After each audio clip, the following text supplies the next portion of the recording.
bagaimanakah pelaksanaan sujud sahwi itu? Nah, ya. Pelaksanaannya adalah dengan melakukan sujud 2 kali. Sujud 2 kali, ya. Apa bacaannya? Bacanya sama seperti sujud biasa. Subhana rabbiyal a'la, subhana rabbiyal a'la, subhana rabbiyal a'la 3 kali, atau subhana rabbiyal a'la wa bihamdi, subhana rabbiyal a'la wa bihamdi, subhana rabbiyal a'la wa bihamdi. Ya, kemudian dia bangun baca doa duduk antara 2 sujud. Rabbighfirli atau Allahumma ighfirli warhamni Allahumma ighfirli warhamni wa'afini wahdini warzuqni, atau lafaz-lafaz yang lain yang disebutkan dalam sunnah Nabi sallallahu alaihi wasallam. Setelah itu sujud lagi. Allahu akbar, subhana rabbiyal a'la wa bihamdi, subhana rabbiyal a'la wa bihamdi, subhana rabbiyal a'la wa bihamdi. Bangun, kemudian dia salam. Assalamualaikum warahmatullahi. Assalamualaikum warahmatullahi. Nah, ini praktek sujud sahwi. Sebagian orang membaca subhana man la yanamu wa la yashu, ya.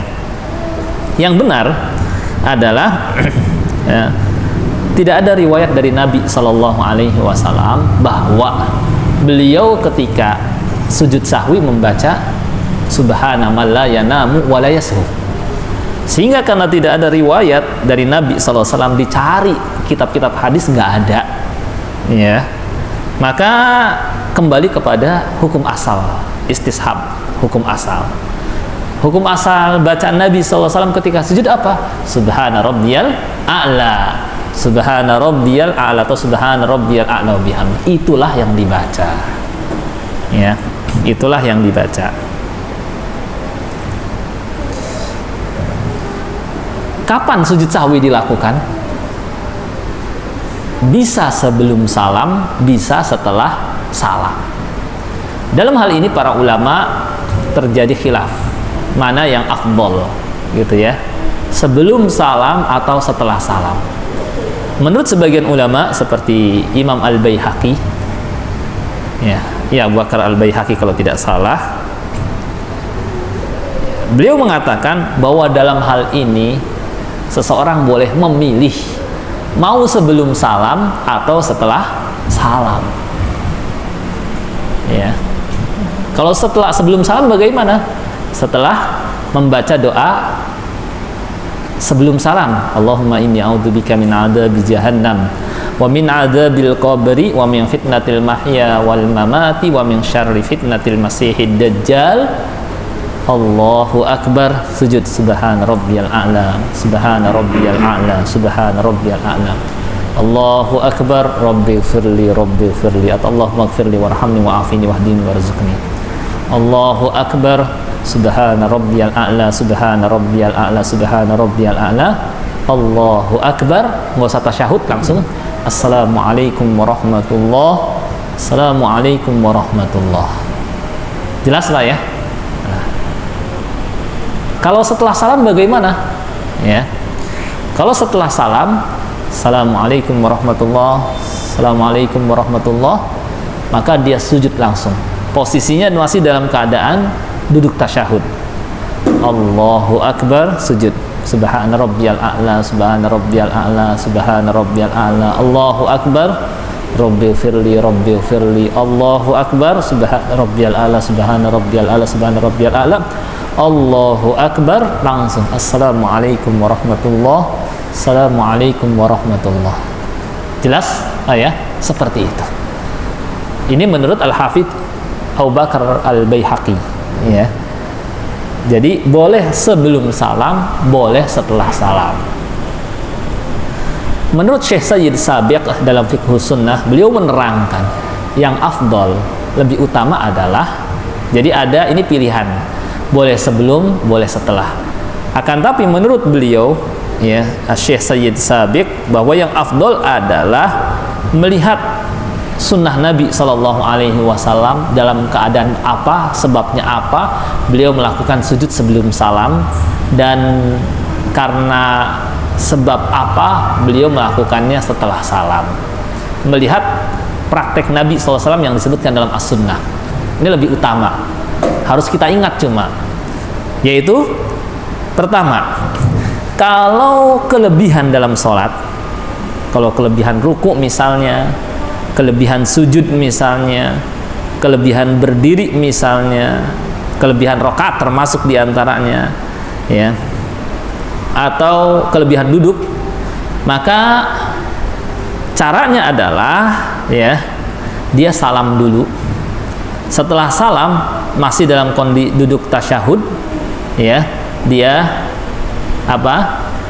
bertakbir dan melakukan sujud sahwi 2 kali. Setelah itu dia salam, ya. Jadi kalau kelebihan, maka afdolnya lebih utama sujud sahwi dilakukan setelah salam. Cuma nanti salam lagi kalau kelebihan. Nah, jadi dalam hal ini para ulama ada khilaf. Tadi menurut Al-Hafidz Al-Baihaqi boleh pilih sebelum atau setelah, dua-duanya boleh. Akan tapi dari sisi afdoliyah, ya, kalau kelebihan dilakukan setelah salam sujud sahwinya. Dalilnya hadis Abdullah bin Mas'ud radhiyallahu anhu anna Rasulullah sallallahu alaihi wasallam shalat dhuhra khamsa faqila lahu azida fi shalah faqala wa madza qala shallaita khamsan fasajada sajdatain ba'da ma sallam. Ya, bahwa Rasulullah sallallahu alaihi wasallam pernah salat zuhur 5 rakaat, ya. Lalu setelah salat ada yang bertanya, apakah salat sekarang ditambah jumlah rakaatnya? Kata Nabi Rasulullah, emang ada apa yang terjadi? Kata sahabat, ya, sholaita khamsa, barusan engkau tadi sholat 5 rakaat. Maka beliau pun melakukan sujud 2 kali setelah salam. Berarti kalau kelebihan setelah salam, ya.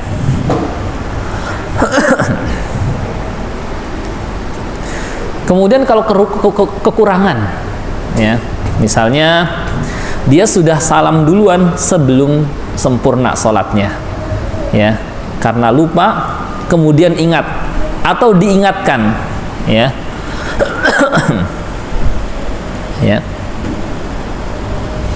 maka kalau kekurangan rakaat, ya, dia tambahkan yang kurang, ya. Kemudian sama, ya, ini setelah salam juga sujud sahwinya. Kelebihan dan kekurangan berarti setelah salam. Kelebihan dan kekurangan. Cuma kalau kekurangan tambahin dulu yang kurang 1 rakaat, tambahin 1 rakaat. Setelah itu salam. Setelah salam dia sujud 2 kali, lalu salam lagi. Dalilnya hadis Imran bin Husain radhiyallahu anhu, katanya, anna Rasulullah sallallahu alaihi wasallam shallal asra fasallama fi 3 rakaat, ya, bahwa Rasulullah SAW pernah salat asar dan beliau salam pada rakaat ketiga, baru 3 rakaat salam, ya. Tsumma dakhala manzilah, lalu pulang ke rumahnya. Faqama ilaihi rajulun yuqalu lahul khirbaqa, lalu ada seorang yang menyusul beliau bernama Khirbaqa, wa kana fi yadayhi tul, yang tangannya agak panjang, kayak gitu, ya, disebut seperti itu.